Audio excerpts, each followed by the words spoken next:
지난 주일의 말씀은 마가복음 5장 34절 말씀입니다. 예수께서 이르시되 따라 내 믿음이 이렇게 시작이 됩니다. 그 말씀을 함께 외워보겠습니다. 시작. 예수께서 이르시되 따라 내 믿음이 너를 구원하였으니 평안히 가라. 내 병에서 놓여 건강할지어다. 마가복음 5장 34절 말씀. 오늘의 말씀을 함께 읽어봅니다. 시작. 스스로 속이지 말라. 하나님은 업신여김을 받지 아니하시나니 사람이 무엇으로 심든지 그대로 거두리라. 갈라디아서 6장 7절 말씀. 지난달 말일날 치과 수술을 받았습니다. 임플란트를 하기 위해서 뼈를 이식하는 일과 또 못을 2개 박는 그런 수술이었습니다. 한 주간 동안 고통이 아주 심한 그런 시간들을 보내면서 집중이 잘 안 돼서 책을 읽으려고 해도 하나도 집중이 안 되고, 또 잠을 잤는데도 자꾸 졸리고, 또 잘 먹지를 못해서 그런지 배도 고프고, 또 피곤하고, 이런 일들이 계속이 반복이 됩니다. 이게 큰 수술도 아닌데 왜 그럴까? 그 의사 선생님이 그냥 간단하다고, 그래서 간단하다고 생각했는데 그게 간단하지가 않더라고요.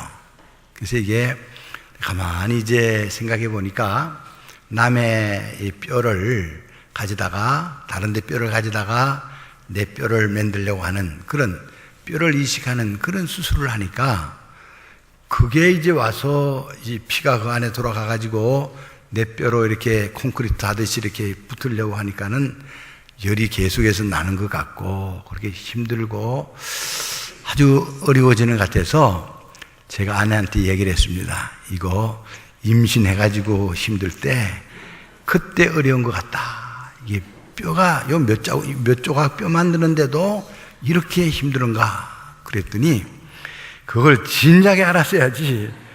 이제야 겨우 깨닫냐고 그런 이야기를 해서 또 야단을 먹었습니다. 여러분, 이 고통이라고 하는 거 남이 뭐 할 때는 대단치 않은 것 같아도 본인이 어려움을 겪을 때는 힘들고 어려운 그런 모습을 이렇게 겪게 됐습니다. 이제는 그래도 또 이만큼 견딜만 하고 또 여러분에게 설교할 수 있는 그런 은혜를 이렇게 갖게 돼서 기쁘게 나와서 여러분들을 만나고 있습니다. 발달 심리학자가 이야기는 이 아이들이 처음 태어나가지고 자라면서 심리적으로 자라는 그런 과정 속에 제일 먼저 발달하는 게 뭐냐면은 그 에릭슨이라고 하는 심리학자가 6단계로 이야기를 하는데 0세에서부터 3세까지를 1단계라 그렇게 시작해서 그때 신뢰가 형성하지 않으면 불신이 자란다. 그런 이야기를 해서 어려서 처음으로 이 세상에 와서 엄마의 젖을 아이가 이렇게 줄줄 빠르면 엄마가 젖이 콸콸 나오고 또 엄마가 가슴에 앉혀서 뱃속에서 듣던 어머니의 심장 소리를 들으면은 얘가 안정이 되고 그래서 믿을만 하구나. 또 그런 신뢰가 이렇게 생기는 그런 마음을 가지게 되고, 만약에 그렇지 못해서 엄마를 떠나서 아이가 고아원에 있다든지 뭐 그러면은 먹는 것도 시원찮고 엄마를 경험할 수도 없고 힘들고 그러면은 불신이 자리를 잡는다.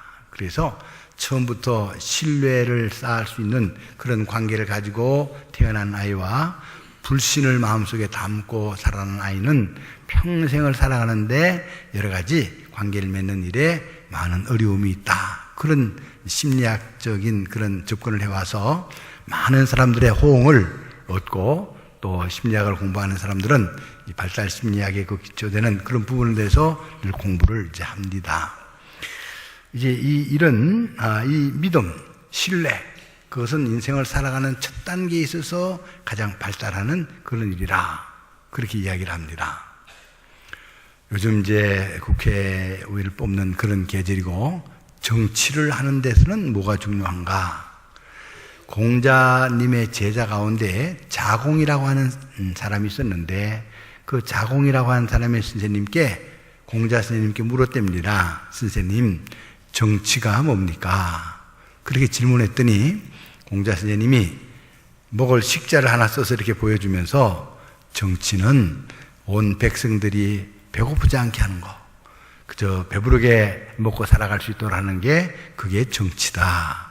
그렇게 이야기를 해줘. 그 다음은 뭡니까? 그랬더니 병자를 이렇게 써주면서 외국 사람들로부터 이렇게 침공을 당해가지고 괴로움을 당하지 않도록 국방을 든든하게 하는 거, 그게 정치다.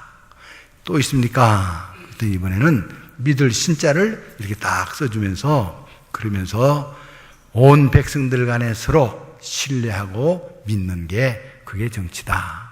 그렇게 이야기를 했다는 거예요. 근데 이제 자공이라고 하는 제자가 좀 똑똑했나 봐요. 또 다른 질문을 했습니다. 그 중에 제일 중요한 게 뭡니까? 그랬더니 믿을 신자를 이렇게 보여주면서 서로 믿고 살아가는 거, 그게 가장 중요하다. 그래서 정치를 하는 데서도요, 믿음이 중요하다 하는 것을 이제 가르치고 있는 것입니다. 우리가 하나님을 섬기는 일에 있어서도요, 하나님을 기쁘시게 하려고 하면 어떻게 하면 됩니까? 그럴 때 히브리서 11장 6절에 믿음이 없이는 하나님을 기쁘시게 하지 못하나니 하나님께 나아가는 자는 반드시 그가 계신 것과 그가 자기를 찾는 자들에게 상 주시는 이심을 믿어야 할지니라. 이렇게 말씀하고 있습니다. 하나님을 찾으러 나오는데도 믿음이 중요하고, 또 우리가 정치를 하는 그런 데서도 믿음은 소중하고, 그리고 아이가 이 세상에 태어나서 관계를 갖는 그런 일에 있어서도 믿음은 참 소중합니다. 그럼에도 불구하고 우리가 살아가는 이 세상에는 이 믿을 만한 그런 일들이 많지 못하고 불신의 일들이 너무 많습니다. 전화가 와도 받아야 될지 말아야 될지 긴장을 해서 받지 않으면 전화 한번 잘못 받은 것 때문에 그냥 며칠 동안 고통을 받고 어려움을 겪는 그런 일이라 전화 소리가 이제는 반갑지도 않은 그런 시대에 우리가 살고 있습니다.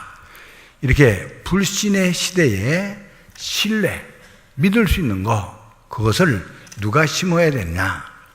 믿음의 씨앗을 그리스도인들이 이 세상 사람들에게도 심고, 우리는 보이지 아니하는 하나님을 믿는 사람들이니까 그런 믿음을 자꾸 이렇게 세상 사람들에게 심어서 불신의 사회에 점점 믿음의 삶을, 믿음을 꽃피울 수 있는 그런 사회를 만들어갈 수 있도록 믿음의 씨앗을 심어야 될 줄로 믿습니다.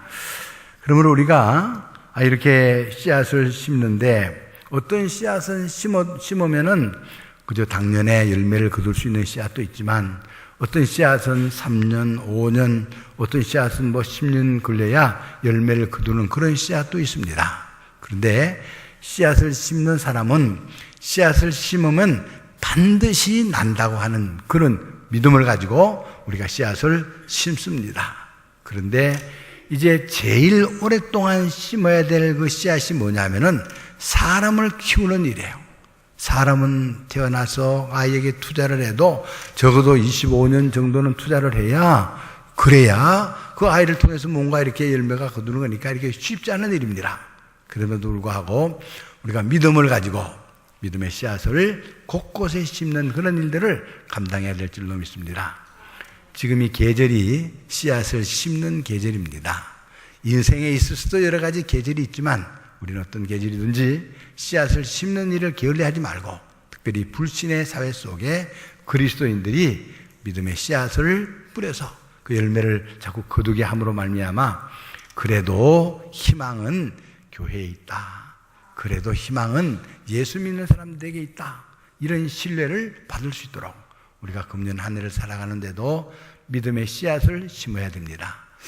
그러려면 이 불신에서 뭘 뽑아내야 되는데, 정직하지 못한 것, 거짓들, 이런 것들을 자꾸 우리가 뽑아내서 그런 잡초들을 뽑아내야, 그래야 이제 건강하게 믿음의 씨앗이 자라나는 그런 역사가 일어나게 될 것입니다. 그래서 우리 삶 속에 거짓이나 또 거짓말이나 부정이나 부패나 이런 것들이 다 이렇게 뽑아내져서 정직한 씨앗을 심고 정직한 열매를 거두는 그런 이 한 해가 되도록 금년 봄에 우리가 이런 결심을 새롭게 하고 이런 일들을 감당해야 될 것입니다. 성경은 믿음이 뭐냐 그럴 때 요한복음 1장 12절에 영접하는 자, 곧 그 이름을 믿는 자들에게는 하나님의 자녀가 되는 권세를 주셨다. 그래서 믿음이라는 것이 영접하는 거다. 예수 그리스도를 영접하는 것이 믿음이고, 이런 믿음을 통해서 하나님의 백성이 되고 하나님의 자녀가 되는 그런 과정들을 설명해 주고 있습니다. 우리가 이 믿음의 씨앗을 뿌리는 일을 금년 한 해 동안도 계속하는 그런 은혜가 있기를 바랍니다. 예수님께서 이 세상에 오셔서 하나님 나라에 대해서 말씀을 하셨습니다. 하나님 나라에 대해서 말씀을 할 때 비유를 통해서 말씀을 했어요. 그 비유 가운데 씨 뿌리는 비유를 통해서도 하나님의 나라를 말씀을 해 주셨습니다. 마태복음 13장 24절 이하에 보면은 천국은 좋은 씨를 제 밭에 뿌린 사람과 같으니 사람들이 잘 때에 원수들이 와서 곡식 가운데 가라지를 뿌리고 갔더니 싹이 나고 결실할 때 가라지가 보이거늘 집 주인이 종들에게 말하되 밭에 좋은 씨를 뿌리지 아니하였냐? 그런데 가라지가 어떻게 생겼는가? 이런 이야기를 종들이 그 주인에게 합니다. 그럴 때 주인이 원수가 와서 그렇게 했구나. 그러면 우리가 이것을 뽑기를 원합니까? 주인이 가만두어라. 가라지를 뽑다가 혹시까지 뽑을까 염려하노라. 이렇게 말씀하고 있습니다. 밭농사를 지어본 사람들은 잘 압니다. 밭에 씨를 뿌려 놓으면 씨보다 먼저 나는 게 있어요. 그게 잡초입니다. 근데 또 먼저 더 잘 자랍니다. 그저 뽑으면 이제 한 번만 뽑으면 될 것 같지만 절대로 아닙니다. 뽑으면 또 나고, 뽑으면 또 나고, 뽑으면 또 나고, 철 따라 또 나고, 뭐 비 오면 또 나고, 이게 5만 가지 잡초가 계속해서 납니다. 그런데 이런 가라지나 잡초를 그냥 둬라. 그렇게 이야기를 하는 것이 주님의 말씀입니다. 우리가 살아가는 이 세상은 어떤 의미에서 농사 짓는 사람들이 잡초와 전쟁을 하듯이 곡식을 키울 때 우리가 늘 이런 이 잡초와 같은 그런 일들이 나는 것 때문에 늘 전쟁하는 것 같습니다. 부정과 부패는 항상 우리 가운데 있습니다. 어떤 사람이, 어떤 정치가들도 부정과 부패에 대해서 이야기를 합니다. 그래서 우리는 정직한 정치를 하겠다고 이야기를 해도 그 사람의 임기가 끝나고 나면은 그 사람도 또 감옥에 들어가는 그런 모습을 보면서 이게 말하고 가서 생각해 보면 역시 다르구나. 그런 생각을 할 수가 있습니다. 제가 지난 주간에 읽은 책 한 권이 있는데요. 그 장영이라고 하는 사람이 쓴 내 인생에 단 한 번, 그런 제목인데 그 첫 페이지 보면, 그 챕터에 보면은 이런 내용이 있습니다. 하필이면, 그런 제목인데요. 몇 년 전인가 10대들이 부르는 노래 유행 가사 중에 머피의 법칙이라는 것이 있었다. 대충 가사를 적어보면은 이런 노래가 있었다. 화장실에 가 있으면 휴지가 없고, 휴지가 있으면 화장실이 없고, 미팅에 나가도 하필이면 제일 마음에 안 드는 애랑 파트너가 되고, 한 달에 한 번 목욕탕에 가도 하필이면 그날이 정기 휴일이고, 등등 무슨 일이든지 어차피 잘못되게 마련이다 라는 머피의 법칙을 코믹하게 묘사하고 있습니다. 이 노래에 나오는 하필이면은 분명히 왜 나만이라는 의문을 전제로 하고 있습니다. 그러게 남들은 다 별다른 노력이 없어도 모든 일이 잘 되어 갈 뿐만 아니라 가끔은 호박이 능굴채로 굴러 떨어지는 것 같은데 왜 내 인생은 이렇게 길을 써도 노력을 해도 또 걸핏하면 이 일이 꼬이고 공짜는커녕 내 목도 제대로 챙겨 먹지 못하는 그기가 부지기수다. 그런데 억울하기 짝이 없는 것은 그것이 다 내 탓이 아니라는 것이다. 순전히 불공평으로 인해서, 다른 이들은 불공평으로 인해서 외국 자동차를 타고 탄탄대로를 다니는 것 같은데 내 인생은 고물 자동차를 타고 비포장도로를 달리고 있는 것이 아닌가. 하루하루 살아가는데 머피의 법칙을 생각할 때 이제 그런 이야기를 써놨는데 사람들이 아주 큰 공감을 얻고 있는 그런 이야기입니다. 그는 계속해서 그렇게 했습니다. 그뿐만이 아니라 큰맘 먹고 세차를 한번 했더니 갑자기 하늘에 구름이 몰려오더니 소낙비가 쏟아지더라는 겁니다. 그 다음엔 쭉 줄을 서가지고 이제 뭐 받는 일이 있어서 줄을 섰는데 꼭 내 앞에서까지 끝난다는 거죠.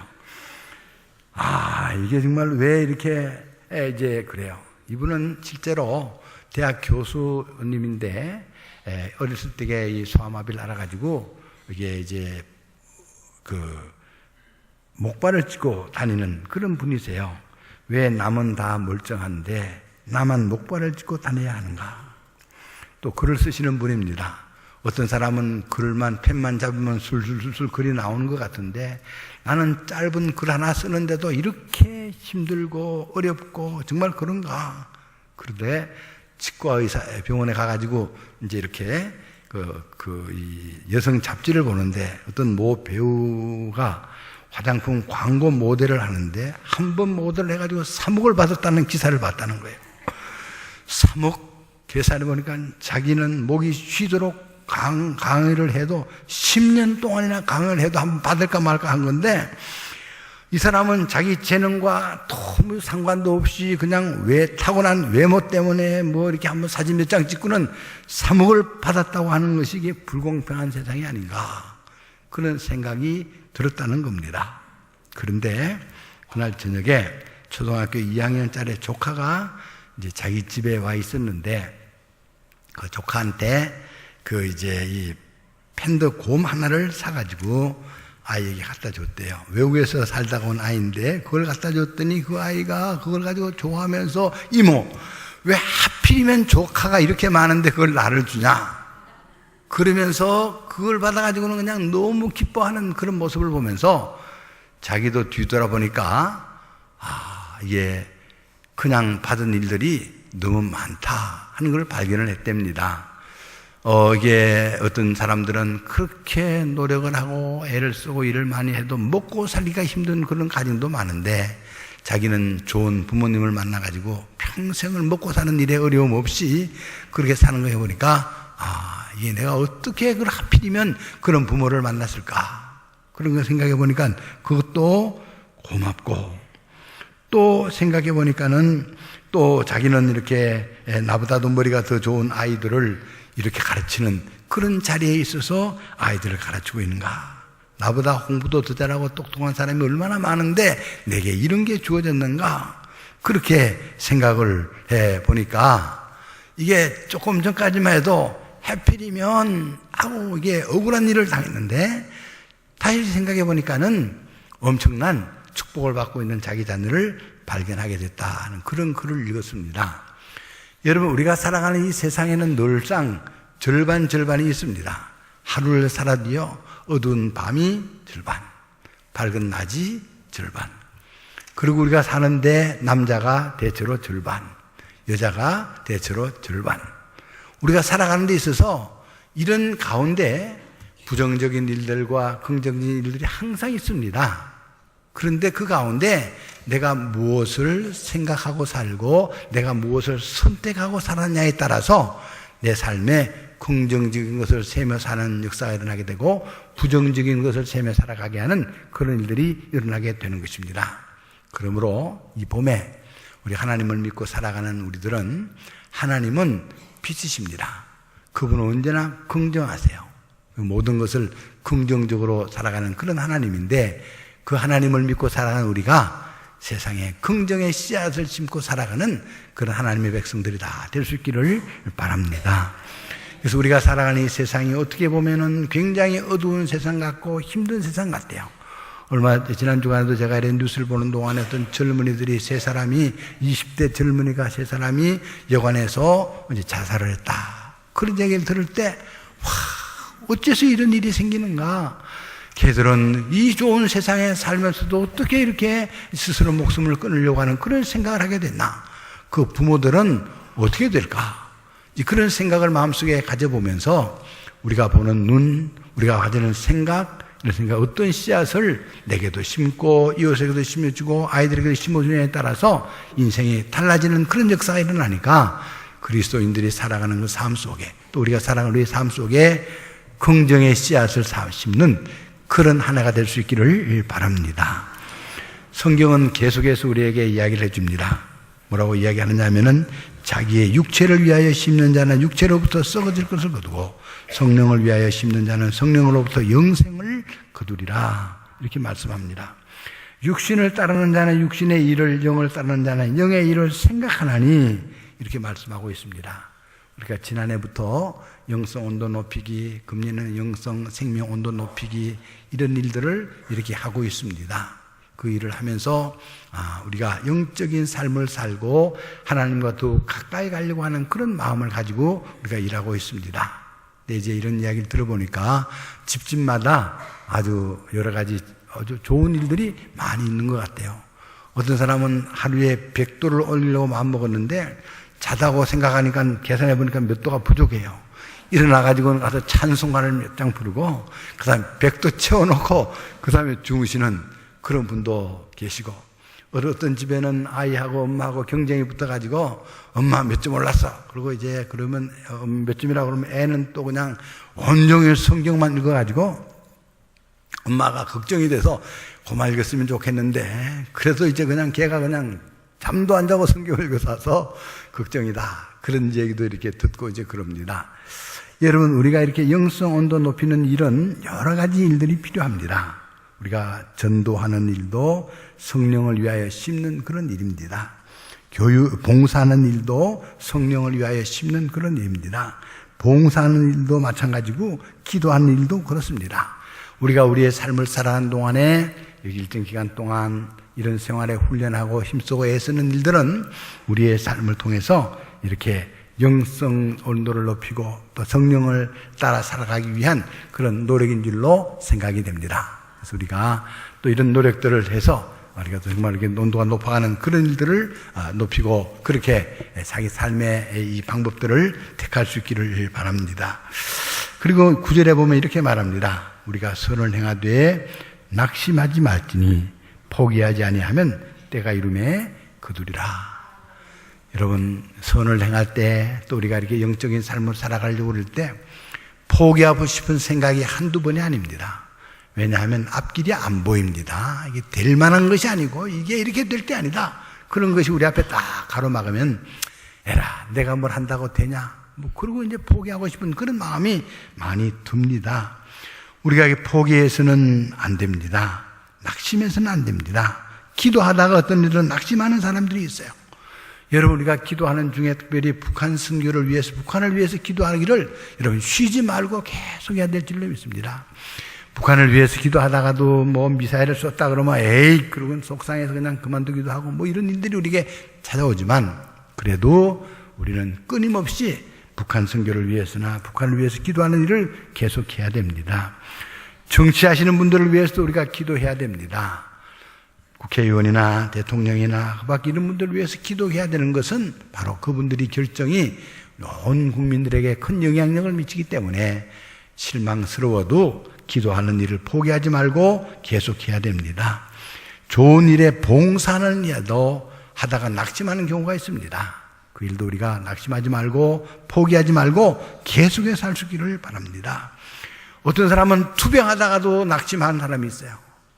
날 것 같지도 않다. 에라 모르겠다. 먹자. 그러고 그냥 절제하다가도 먹고 그러면서 또 후회하고 이런 일들을 반복하는데 우리가 낙심하지 말고 포기하지 말고 우리가 이런 소중한 일들, 중요한 일들 할 때가 계속하는 일, 끝까지 하는 일이 매우 중요합니다. 성경은 얼마나 힘들면 눈물을 흘리며 씨를 뿌리는 자는 기쁨으로 거두리로다. 울며 씨를 뿌리러 나아가는 자는, 그래서 씨 뿌리는 일은 눈물을 흘리고 울면서 씨를 뿌릴 만큼 힘들고 어려운 일들이 우리 앞에 많이 있습니다. 그럼에도 불구하고 낙심하거나 포기하지 않으면 반드시 내 때에 못 거두면 우리의 자녀들에게까지라도 하나님은 뿌린 열매를 거둘 수 있도록 이렇게 축복할 줄로 믿습니다. 지난 주간에 40년이 넘은 친구를 만났어요. 그 친구가 군에서 제가 73년도에 같이 임관을 해가지고 같은 부대에서 2년 동안 근무를 했습니다. 그리고 친구는 좀 화려하게 군대 생활을 했어요. 집이 좀 부자였어요. 그래서 늘 집에서 돈을 붙여다가 썼어요. 장교 생활하면서도 붙여다가 썼어요. 근데 이제 어떻게 붙여오느냐 하면은 탱크 고장 났다고 엄마한테 편지해가지고 돈 붙이다 쓰는 그런 이제 아주 집안이 넉넉하고 또 엄마가 사고 칠까봐 자꾸 돈을 붙여줘서 넉넉하게 살아가는 그런 친구인데 한 3, 4년 전에 그 이렇게 ROTC 주소록이 왔어요. 그래서 그 친구를 이렇게 찾아보니까는 주소록이 나와 있어서 저하고 한 하숙집에 살았거든요. 그래서 이제 전화를 걸었습니다. 전화를 했더니 천안 지역에서 무슨 사업을 하는 그런 이제 사장님 같더라고요. 그래서 전화를 그러니까 뭐 그래 이제 이런저런 이야기 조금 하다가 늘 뭐 하냐. 그래서 나는 그 일산에 와서 교회를 개척했다고. 그러니까 개척 소리가 나오니까 좀 달라지는 것 같아요. 아니, 교회를 안 다녔는데도 개척교는 어려운가, 아는가. 얼른 끊으려고 그런 것 같아서 얼른 끊었습니다. 그리고 좀 속으로 서운한 생각도 있었어요. 그러니까 오랜만에 전화를 했는데 내가 개척교회라고 그러니까 끝나. 그런 생각을 했는데 이제 마음속으로 그런 생각을 했어요. 네가 나한테 전화 올 때가 있을 거다. 이제 그런 마음속으로 생각을 하면서 언제쯤 모르지만 아마도 전화 올 때가 있을 거다. 그런 기대를 가지고 있었어요.